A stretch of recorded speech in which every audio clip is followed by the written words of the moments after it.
Okay. Oh, Dave, stop it. Paul. Give up. Put it back. I've just had an email from Glyn. Glyn wishing us all the best, and he says he's following us on Zoom. Right. For the ones who aren't aware who Glyn is, Glyn's a filmmaker who's trying to tell a story about Sheffield and the World Cup involving us for some bizarre reason, but that's what we are. And his films are fantastic. And if you look on the website, there's some of the stuff that he's already done with us, and they are brilliant. Well, I think they're brilliant anyway. Quite right. So, sorry, just very quickly, one of the things he says is he thinks there is scope for a crossover between us sporting memories and the publication My Kind of Town, which you know very well, Keith. Yeah. Yeah. He's particularly interested in Chris's piece on his dad and Derek Randall. Says Derek Randall was his favourite player. And my mum. Right. If we're ready to rumble. It's got his mouth full. Have you finished what you're eating? If we're ready to rumble, we'll move on with part 6 of Chris's story of his dad in cricket. So, it's you, Chris. Thanks, Keith. Hi, everyone, again. Hi. As Keith just said, this is intended to be the last part 6 of my dad's life in cricket.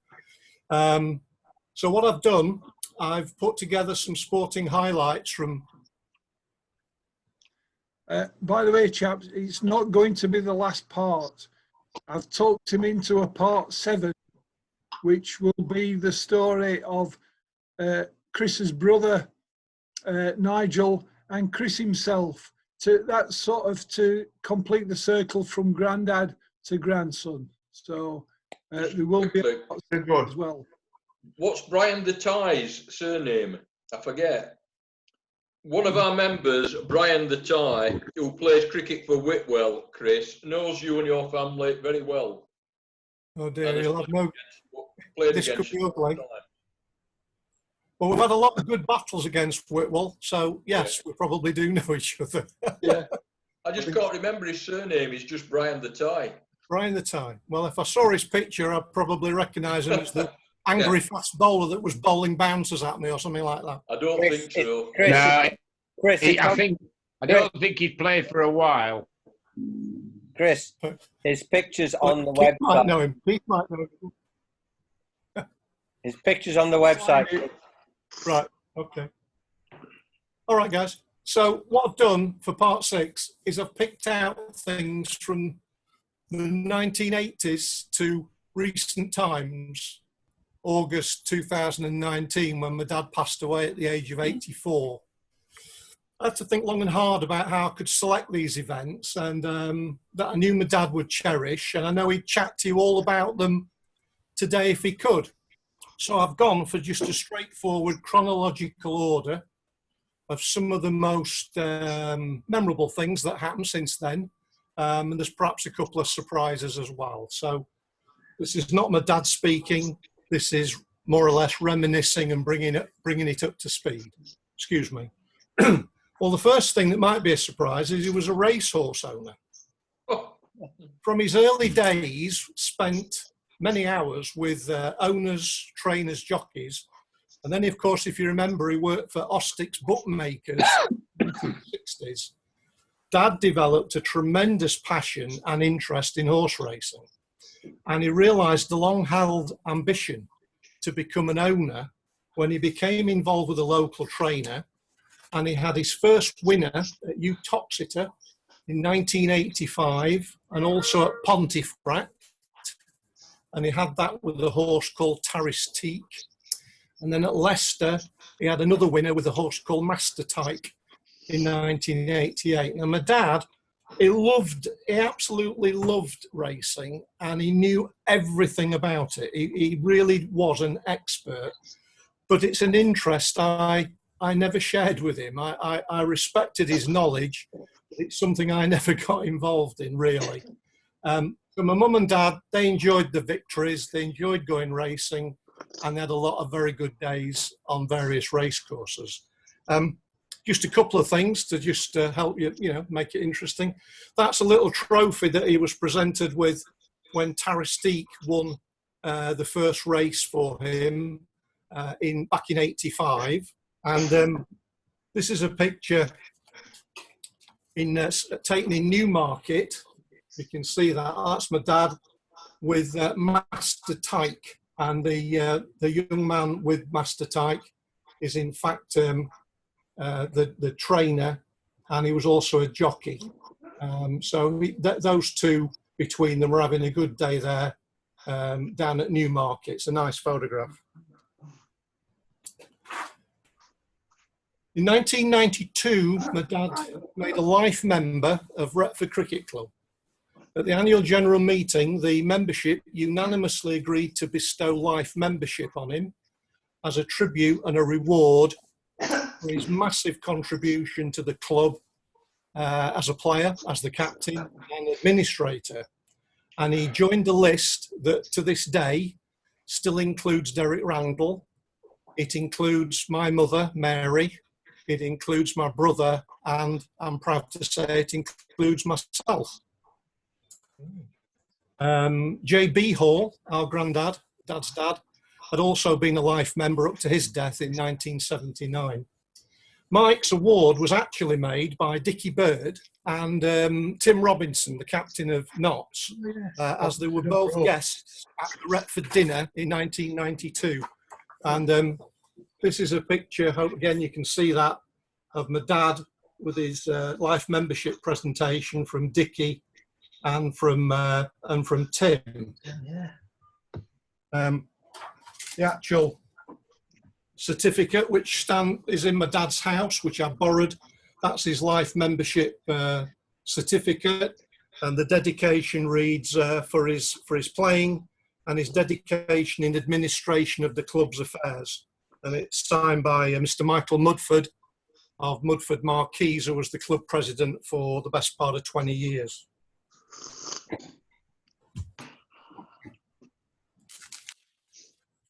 In 1995, my dad had a surprise birthday party for his 60th birthday. He received the birthday party and it was staged at the Retford ground, and our family held it as a "This Is Your Life" style celebration. It was emceed by my brother Nigel and myself, and we had 60 guests, including a lot of his former Notts teammates from the 50s.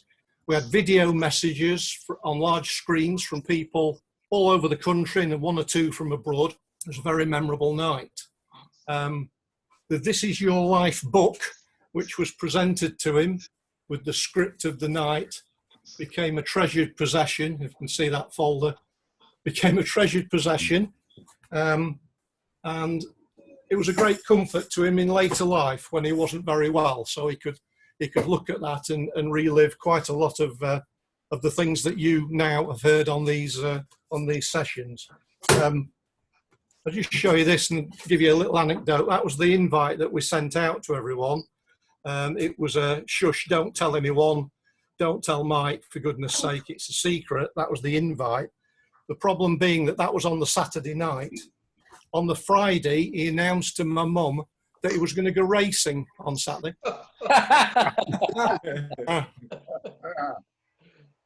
Yeah, quite a lot had gone into the Saturday. So we had to explain to him he couldn't go racing because there was 2 or 3 people coming round to the house for a drink. So he was very disappointed he couldn't go racing. But on Saturday night, he did realise that it was probably the best thing he ever did. In 1996, Retford won the Bassett-Floor League Championship. It was under the captaincy of Nigel's son, my brother, Nigel. We went the whole of the league season without defeat. and we won outright every single home game, which I believe is a record. Not even the fact that not second team had a team in this league at the time could prevent Retford from winning the championship for the 8th time. Mike was by now the club's cricket secretary, and obviously this year evoked the memories of when he and JB before him secured the same title in their position as captain. Now, his son, my brother, emulated their past successes in some style. On a personal note, this was my 4th championship team that I'd been in. 3 now under my dad in the 70s, and now this one under the brilliant leadership of my brother. And we secured the championship with 1 game to go. This was our 17th victory at Blythe, and that's a happy photograph taken in the dressing room of my brother Nigel, Mike, and myself celebrating the win and the championship secured. In 2001, Retford won the championship again for the 9th time, and again under the captaincy of Nigel, and this time Retford were then invited to join the Nottinghamshire Premier League for the first time in their history. So again, a very proud moment for our family and for Mike and my brother in particular. Excuse me. In 2003, Dad received a Lifetime Achievement in Sport Award from the Bassetlaw District Council. He was the recipient of the prestigious Lifetime Achievement in Sport for his contributions in the area, in our region. And he won this in all his capacities, both as a player, a coach, a fundraiser, a sports reporter, and an administrator. It was richly deserved.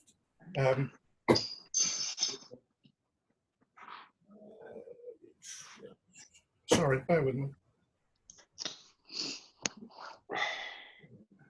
He's been taken over by the ghost of Mick. The thing I wanted to just quickly show you was the trophy that my dad received on that night from the council. Again, I borrowed it from his house for you to see today. So it's a nice glass trophy for his Lifetime Achievement in Sport. So in the same year, my dad also received the Oscar. What happened was that he was invited at national level by the ECB to go to a luncheon at Lord's Cricket Ground, at which the first Oscars would be presented to nominated volunteers from around the counties. Mike was amongst that special band of hard-working volunteers, and he received his award for an outstanding contribution to cricket with a lot of gratitude and a lot of pleasure. This is the certificate that this is the Oscar that was presented to him at Lord's, at the luncheon, which is something, again, from my dad's house. And this is my dad actually at the home of cricket. There he is at Lord's.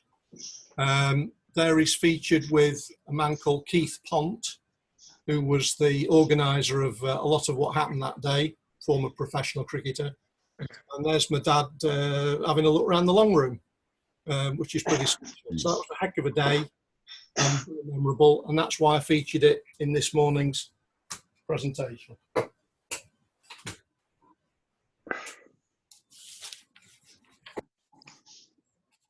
In 2004, the Bassetlaw League celebrated its centenary, and they asked Whitwell and Retford Cricket Club to restage the first ever match that took place back in 1904.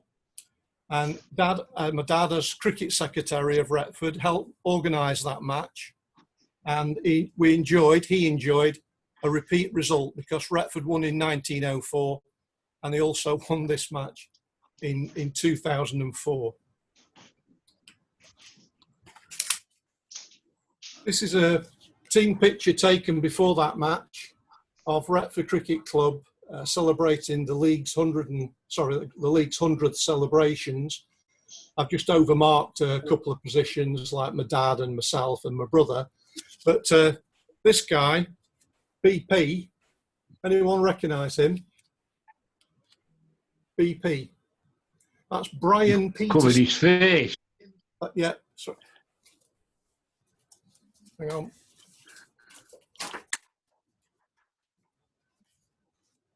That's Brian Peterson, brother of Kevin. Kevin Peterson. Wow. And he joined Retford for that season. He wasn't our professional as such. He was just he was a useful club player. It was nothing like Kevin, unfortunately. But it was interesting to get to know someone like that. Later in the year, Retford ran a special day to celebrate the centenary, and everyone that deserved something got something. And this is my dad's trophy, a very splendid trophy. And he got that for being the most successful league captain in Retford's history. He won the league championship on 5 separate occasions. And that trophy has got pride of place back in my dad's house. Chris. Chris, there's something wrong with that trophy. His head's looking one way and his back follow through is the other way. Well, the secret is you can take the bat out, a la Brian Lara statue, and you can put it anywhere you like. Pretty normal for me when I play. I'm just happy to hit it. And Chris, Yeah. out of those championship wins, how many was Keith involved with? At least, I'm going to say, you should ask Keith, at least 4, 68, 69, 76, 77, at least 4. Yeah, probably 4. 4. Yeah. So Keith was an absolutely major part of those successes. Well, Yeah, there was good matches. Yeah. And certainly interesting ones against Whitwell. Who was on about Whitwell? Yeah, Whitwell, they were big games. They were. Howard they were Middleton, hard nice matches. spin bowler. They Yeah. had a spin bowler called Howard Middleton, and they got some Yeah. incredible LBW this season. They did get 1 or 2, yeah. Yeah. Brian the Tie says you were all horrible at Retford and he hates you all. Correct. Yeah. He That's didn't actually say that. What's happened? That's Brian the Tie. That's Brian the That's Tie. Brian.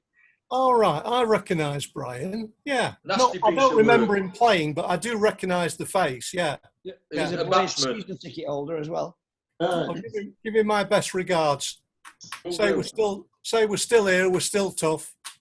Yeah. Yeah. I put their opening batsman into hospital actually. At Retford, I hit him on his head at Retford. He went to hook it and missed it. I hit him on his head and he went to hospital and he never opened again. He never opened the batting again. So I was a little bit upset about that. You don't do it because you go out to work. Yeah, you don't go out to work anybody. Did he wear his tie when he was playing against you? Of course, in those days they didn't have helmets. No. There were no helmets. No. Okay. Yeah. Okay. This is a little bit about a special place. It would be wrong of me not to mention it on behalf of my dad's history, Barbados. Mike fell in love with Barbados back in '78 when I told you about him going on cricket tour there. And in the years that followed, he became great friends with a great many people there, including, as you now know, the late, great Sir Everton Weekes. In 2001, Mike and Mary had achieved 25 visits to Barbados each. They were presented with a commemorative item at a luncheon given by the Barbados Tourism Authority. He went on then to encourage loads more people to go, teams, groups, families. And in 2015, the Board of Tourism presented him and Mary with this item at a luncheon. It's Barbados mahogany, and it's all been engraved with their names. And they got that for over 50 visits to the island in their lifetimes up to that period of time. And they got that because Barbados, being Barbados, they value you being there. They really do value tourism and the fact that they're great friends with English people. So that's, again, I've nicked that from my mum and dad's house, but I thought you'd like to see that. That is a unique item that they were presented with. It's a tough way to get an award, isn't it? It's in the shape of the island. Fancy having You to go won't 50 times to get that. Dear me. A lot of honeymoons, that, Paul. Now, there's a thought. If I can just say, when Ali and I went on our 25th wedding anniversary with Mike and Mary to Barbados, and Mike took us to introduce us to Gary Sobers. And we're actually, the first time we met Gary Sobers, it was in the back rooms at a bookies. And he used to go do his betting, and he always used to go in the back room to do his betting. Yeah. And we met him there. So that was quite an introduction to meet Gary Sobers there. But we spent 3 weeks out in Barbados with Mike and Mary, and Mike spent quite a bit of time on the telephone doing his betting. And yeah, it was quite interesting week. Yeah, 3 weeks it was, and 2 of them it rained. Yeah, Thanks, Keith. that's all Moving forward to 2008, Dad, Mike received the Retford Cricket Club Member of the Year award. It was the 150th anniversary year of the club, and there was a large dinner on the ground to commemorate that historic event. It was attended by both two quite famous people, one being Derek Randall and one being Mike Brearley, who obviously former captain of England, some would argue the best captain of all time of England, and he was the MCC's president. And what happened on that night, they presented my dad, Mike, with his Member of the Year award, Mike having spent, like you've learned, all his waking moments helping the club on and off the field. So that was a great thing for my dad. And they presented him with that trophy for being Member of the Year. Now in 2013, Mike also was made Retford Cricket Club Member of the Year, and he joined a list of very few people, a handful of people in the club's history that have ever won that award twice. Back to racing. 2010, my dad had the opportunity to meet and speak to his greatest sporting hero, which was Lester Piggott. He went to Lester's house in Newmarket. No one, I assure you, could have been made more welcome than my dad was on that day. He had a ball. He had an absolute ball. He met his great hero. And he spoke with Lester most of the day, who were in his house most of the day. And one of the things he spoke about was the night that he backed 5 rides that Lester Piggott had at Pontefract, and all 5 won. And those wins meant my dad could afford a deposit on his second house, on his next house, which Mary, Nigel and myself were able to then go to. So that was a happy day indeed when Lester Piggott rode those 5 winners. That's a picture of my dad with Lester Piggott on that day. Needless to say, Dad got a few autographs off him. That's obvious. Yes, Keith. Did Lester Piggott say? What he actually said was, Good one, Keith. one of the prize items What you've done there, Dad Keith. got autographed was that's Never Say Die in 1954. So that's now originally signed. Beautiful picture of a young Lester in 1954. That's His a first Derby winner. first Derby winner, right? Yeah. We then moved to football, 2013. Mike attended many international matches and other types of match at Wembley. And that included the famous Matthews Cup final in 1953, he was behind the goal. And he also saw some very, very painful Sheffield United playoff finals in more recent times. Now Not you're only one. talking. In several, I was with him at every one. In 2013, we all went to a tremendous FA Cup semi-final at Wembley when United, then a Division 1 club, took the lead twice against Premiership Hull before eventually losing 3-5. That was the last time my dad was ever at Wembley. He did see other semi-finals. We lost them all. We lost one thanks to Graham Poll, who was the official man of the match in the Arsenal semi-final at Old Trafford. My sincerest regret is that I never got my dad to a Wembley final to watch United, win, lose or draw, whatever happened. I never got him there to actually see a match that featured a Wembley final with United. He would have loved that, whatever the result, but it wasn't to be.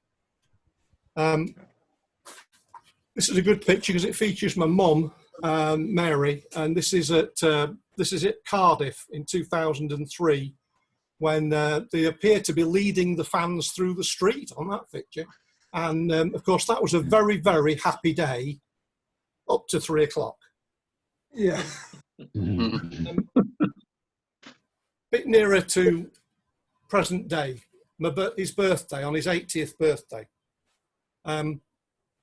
Our family could think of no more appropriate place as a venue for his 80th birthday than Trent Bridge.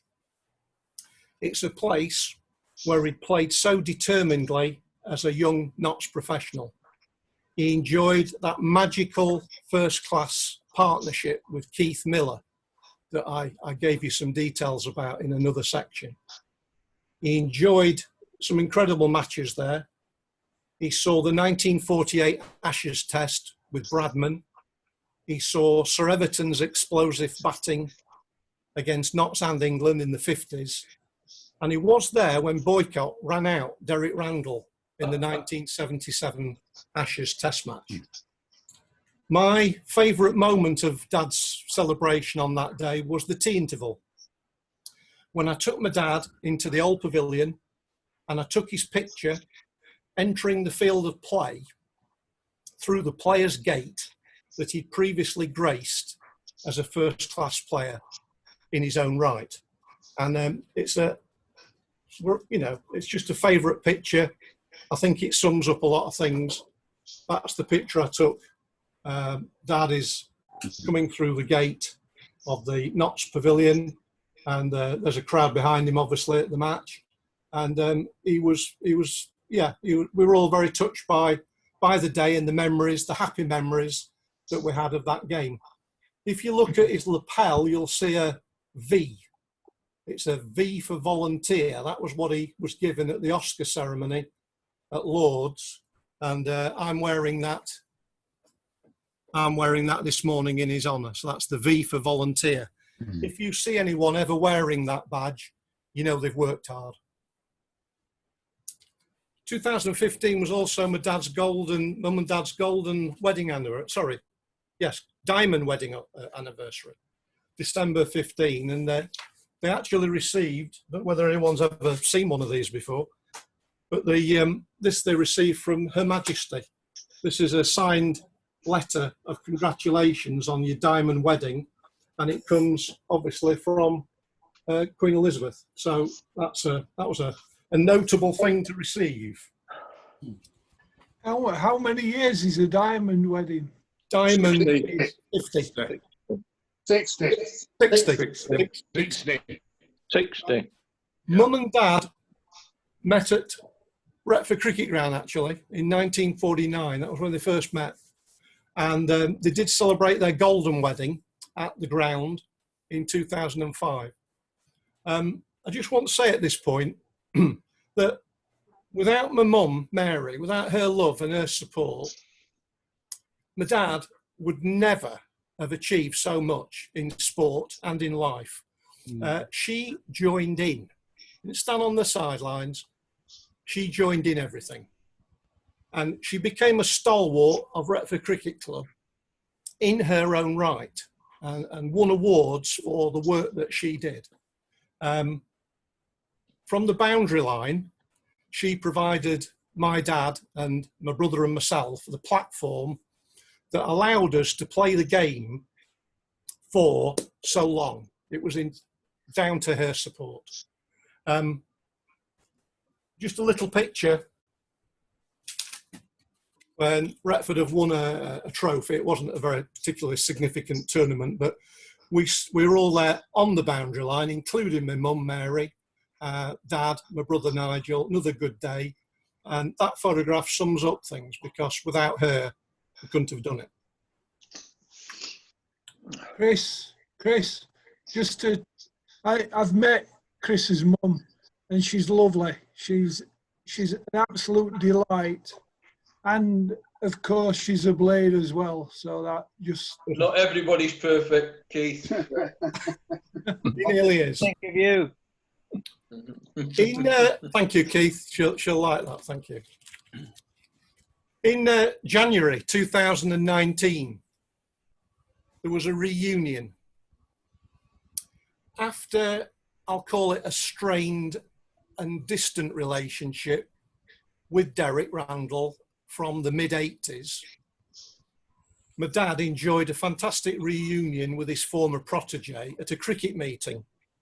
And Derek spoke at this gathering, and it was quite a big audience. And he described Mike as the best and hardest club captain he'd ever played with.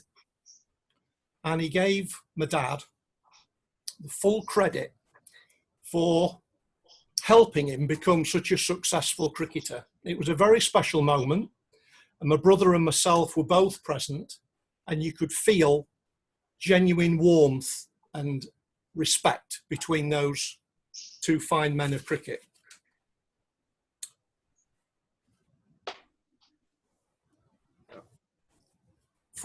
Talking of reunions, this was a reunion in 2018, which was significant. My dad was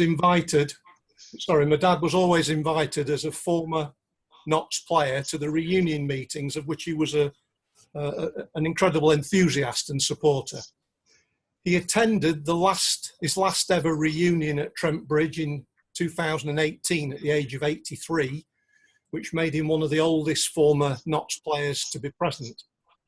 My dad loved cricket, and he loved the company of cricketers. I took my mum and dad that day, and I was immensely proud to see my dad be asked for his autograph in various books and photographs by professional autograph hunters who had been invited into the hospitality suite to actually meet their heroes from another era. So on reunions, just two quick photographs. That's the reunion that my dad enjoyed with Derek Randall. There's my brother and myself as well. That was a tremendous occasion in 2019. And this picture...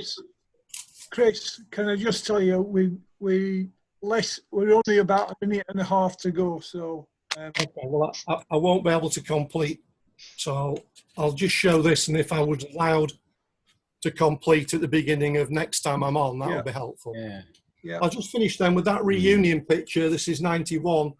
This shows you how many people from how many different eras of Notts gathered for this event.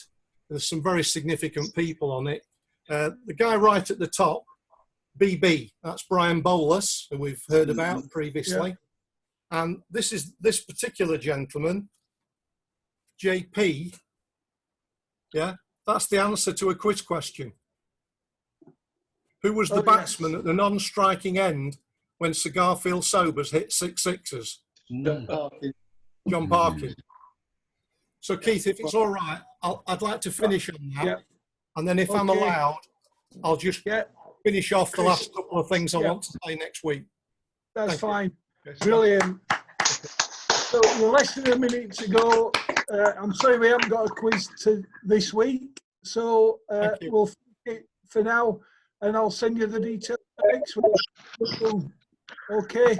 Thanks, Keith. Cheers, everybody. Thank you. Bye.